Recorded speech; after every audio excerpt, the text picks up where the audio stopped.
Bonjour à tous. Premièrement, je voudrais vous dire un énorme merci. La première émission a été vue bien au-delà de mes attentes. Puis ça, c'est grâce à vous, là, grâce à vos partages, vos j'aime, vos commentaires, qui sont à la fois pour moi une motivation d'en faire d'autres, mais qui aident aussi beaucoup à être vus sur YouTube.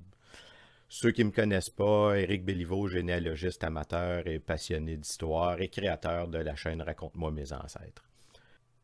Bon, après ma première émission qui était du côté paternel, on va aller du côté maternel. Cette fois-ci, un cadeau, un hommage à ma mère.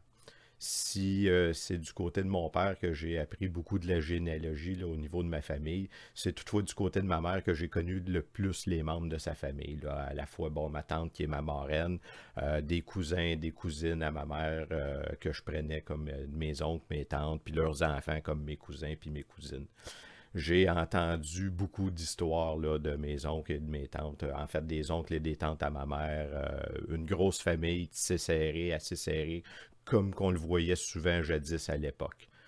Le travail que je vous présente représente quand même beaucoup de travail, mais c'est pas si pire que ça non plus là, au niveau technique, enregistrement, montage, etc. J'y connaissais pas grand-chose, là, mais je prends mes petits trucs, puis ça va quand même de plus en plus vite. Mais ce qui peut prendre beaucoup, beaucoup de temps des fois, là, ça va être la recherche. À l'émission d'aujourd'hui, ben, j'ai eu la chance là, de collaborer avec un cousin à ma mère, Normand Joly. Normand m'a donné beaucoup d'informations et de photos, ce qui fait en sorte que j'ai quand même beaucoup de contenu à vous livrer dans l'émission de cette semaine. Alors, ce que j'ai fait, c'est que je vous présente l'émission en deux parties. La première partie va être aujourd'hui. La deuxième partie va être dans 2 semaines, soit le 21 février. En plus, dans 3 semaines, le 28 février, on va avoir une petite émission bonus, une entrevue avec Normand, celui qui m'a aidé à faire l'émission, qui va nous donner certainement plus de détails là, sur le couple d'aujourd'hui, le couple Alfred Joly et Anna Saint-Onge, mes arrière-grands-parents du côté maternel, que je vous présente à l'instant.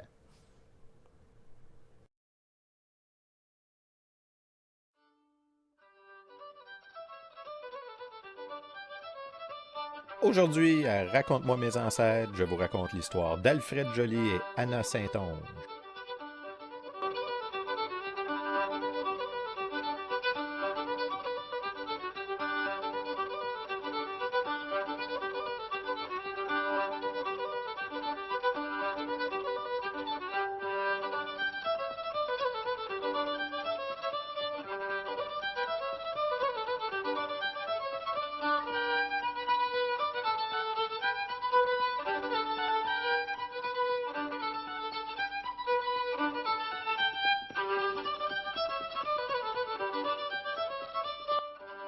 Chapitre 1. La naissance.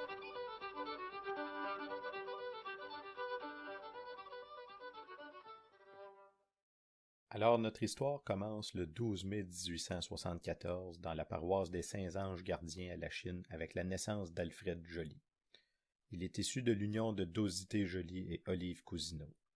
Le parrain et la marraine ont été Camille Clément et Onésime Cousineau. Je tiendrai à vous souligner que la paroisse des Saints-Anges gardiens est l'une des plus vieilles paroisses en Amérique. Alors, je fais la lecture du baptistère avec vous. On a en haut à gauche son nom, Joseph Alfred Joly. En haut ici, on a le 12 mai 1874. Nous avons baptisé Joseph Alfred, né ce jour du légitime mariage de Dosité Joly, qui est journalier, et Olive Cousineau. Les parrains ont été Camille Clément et la marraine Onésime Cousineau.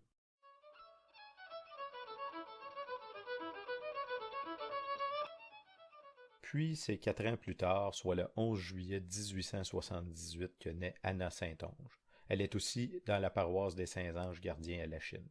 Elle est issue de l'union d'Étienne Saint-Onge et Aurélie Hébert. Les parrains et marraines ont été Amable Lortie et Louise Leblanc. Alors, je fais la lecture du baptistère avec vous. On voit ici à gauche Aurélie Anna Saint-Onge. En haut, la date, le 11 juillet 1878. Nous avons baptisé Marie-Aurélie Anna, née le même jour. fille légitime d'Étienne Saint-Onge, qui est navigateur, et d'Aurélie Hébert de cette paroisse. Les parrains ont été Amable Lortie et la marraine Louise Leblanc.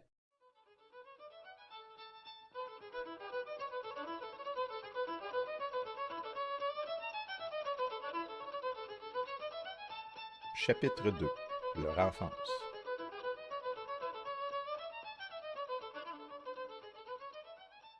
Je ne peux malheureusement pas confirmer la date sur cette photo, mais je peux vous confirmer qu'on y voit les parents d'Alfred Joly, Dosité et Olive. Les enfants sur la photo seraient Marie-Louise et Gédéon, frères et sœurs plus jeunes d'Alfred.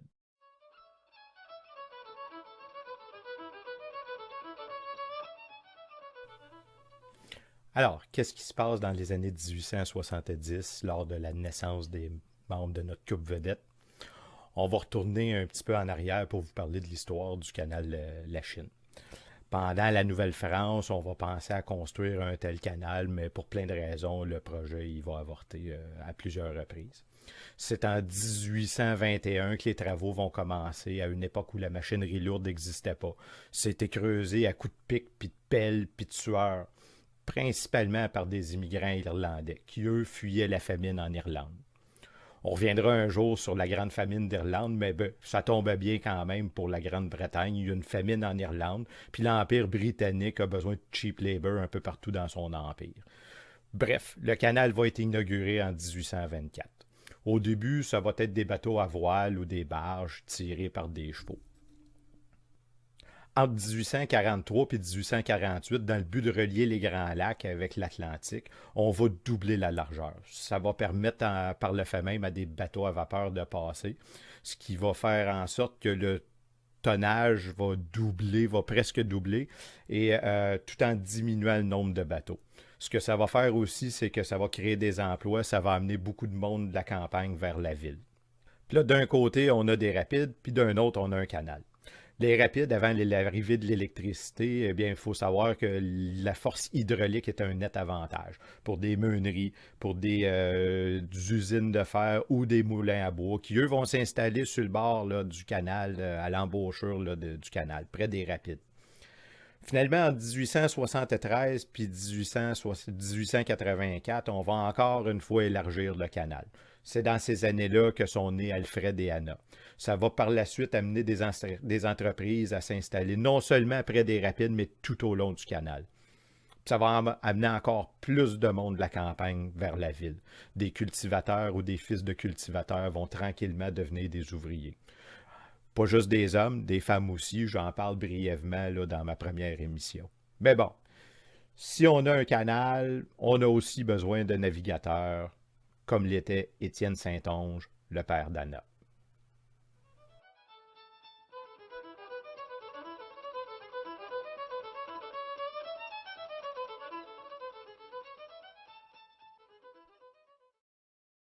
Le recensement de 1881 nous apprend qu'Anna est maintenant issue d'une famille de 5 enfants. Elle est la troisième de famille. Si on voit le père d'Anna étant nommé Stephen Métayer, bien c'est qu'en réalité le nom vient de Métayer dit Saint-Onge. Et on est à une époque où on commence à mettre un ou l'autre des noms de famille de côté. Et pour ce qui est du Stephen, ben, comme qui était navigateur et qu'à l'époque sur les lieux de travail, surtout au niveau de la navigation, tout se passait en anglais, ben, Étienne est devenu Stephen.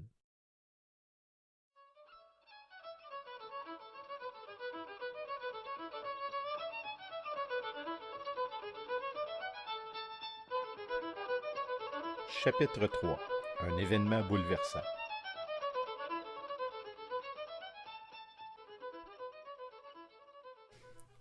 Question de se remettre dans le contexte, on est maintenant en 1884. Alfred a 10 ans, Anna, elle a 6 ans. Comme je disais tantôt, on est en plein cœur de la révolution industrielle, puis la population s'est densifiée là, tout au long du canal de la Chine. Mais avant la densification, qu'est-ce qu'il y avait?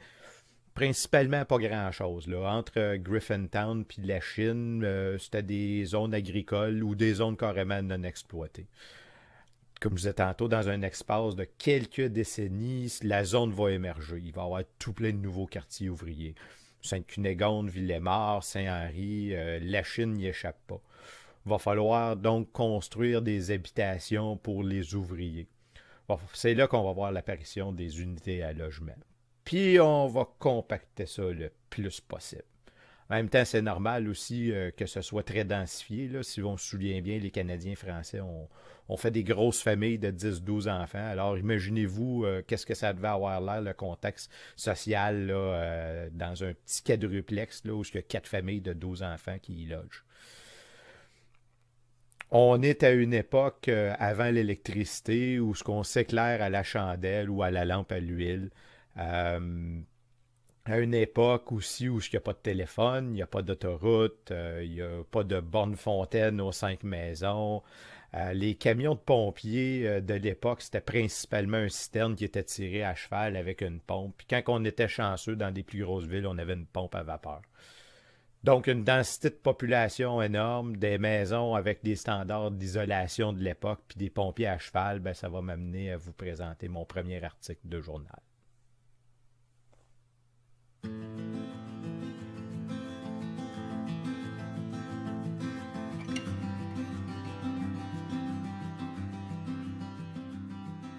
Dans le constitutionnel du 9 juillet 1884, on apprend. Grande conflagration à la Chine. Un incendie désastreux et qui n'a pas tardé à prendre les proportions d'une terrible conflagration a éclaté hier à la Chine. Il était 1h30 p.m. quand les flammes se firent jour à travers le toit d'un hangar faisant partie de l'hôtel Ottawa, détruit l'an passé par un incendie et à proximité immédiate de l'hôtel de Salaberry. L'alarme fut immédiatement donnée et bientôt les 2 pompes de la localité, une à vapeur et une à bras, furent sur le lieu du sinistre. Malheureusement, le vent soufflait avec force et il devint impossible aux pompiers de maîtriser l'élément destructeur. Pour comble de malheur, la pompe à vapeur, en se transportant sur un point qui semblait plus menacé que les autres, rencontra des obstacles tels sur sa route qu'il s'écoula quelque temps avant qu'elle pût se mettre en opération. La pompe à bras elle-même éprouva un accident analogue. À 4 heures p.m., 20 maisons étaient en flammes et toute la ville semblait devoir y passer quand une nouvelle pompe à vapeur, mandée à toute hâte de Montréal, arriva sur les lieux.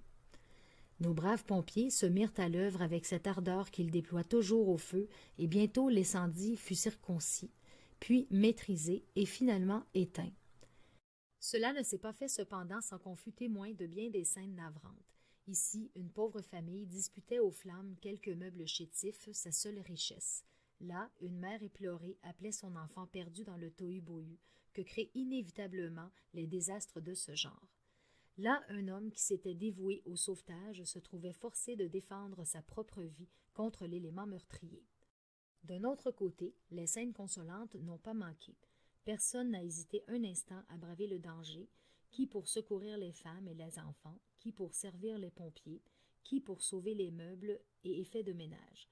Les frères de la doctrine chrétienne se sont particulièrement signalés en cette occasion. Bref, la Chine, comme Québec, Montréal, Saint-Hyacinthe, a eu sa conflagration. 34 maisons ont été détruites et 60 familles sont sur le pavé. L'espace compris entre les hôtels de Salaberry et Dominion n'est plus qu'une masse de mines fumantes. Heureusement, nous n'avons pas enregistré de perte de vie. Les dommages ne peuvent être évalués aujourd'hui qu'approximativement, on les dit de 50 à 60 000 piastres. Parmi la liste des incendiés, nous retrouvons Gabriel Saint-Onge, charpentier, et Stephen Saint-Onge, navigateur. À 8 h p.m., une assemblée du conseil de ville a eu lieu pour aviser aux moyens de venir en aide aux incendiés.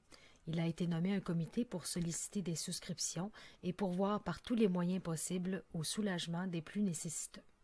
Ce comité se compose de M. l'abbé Piché, curé, M. le maire Pigeon, M. les conseillers Andrew G. Dowse, H. Legault, Placide Robert Alphée-Paré, Benjamin Crevier, Ludger Métra et une quarantaine d'autres citoyens. M. l'abbé Piché a été nommé trésorier général et séance tenante, les 10 ou 15 personnes présentes ont généreusement souscrit plus de 1 000 $. Les incendies ont dû passer la nuit dernière qui chez un parent, qui chez un ami ou dans les salles du couvent de l'école municipale mises à leur disposition. Dans l'article, il est question que les familles vont passer la nuit chez d'autres membres de leur famille, à l'école ou au couvent. Bon, les chances qu'ils sont allés coucher à l'école ou au couvent doivent être assez bonnes. Je vous remonte la liste des noms tout près. On y voit ici Gabriel Saint-Onge, qui est en fait le grand-père d'Anna, le père d'Étienne. On voit Étienne Saint-Denis aussi, qui est navigateur. En fait, c'est le mentor et oncle d'Étienne Saint-Onge. Et on voit aussi, plus bas dans la liste de noms, Amable Lortie, qui, si on se souvient bien, est le parrain d'Anna. Ça commence à faire beaucoup de membres de la famille ou amis qui ont aussi été victimes de l'incendie.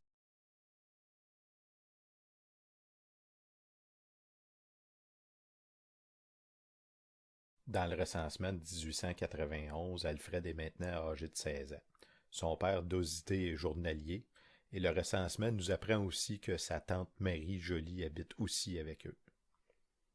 Si Alfred peut nous sembler l'aîné de la famille, eh bien, ce n'est pas le cas. Ce qui est arrivé, c'est qu'avant la naissance d'Alfred, ses parents ont eu 6 enfants et 5 sont décédés avant la naissance d'Alfred, dont 2 sont morts en 1873. Ce qu'il faut savoir, c'est qu'en 1872-73, à Montréal, on a eu une épidémie de variole. Bref, il y avait un frère plus vieux qui était vivant, qui s'appelait Léo, mais il était alors âgé de 23 ans, il n'était plus à la maison.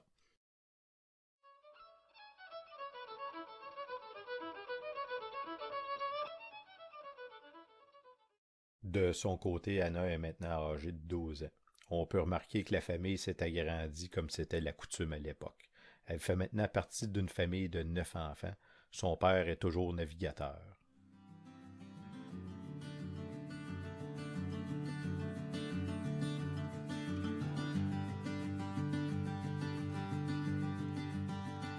Chapitre 4. Un événement tragique.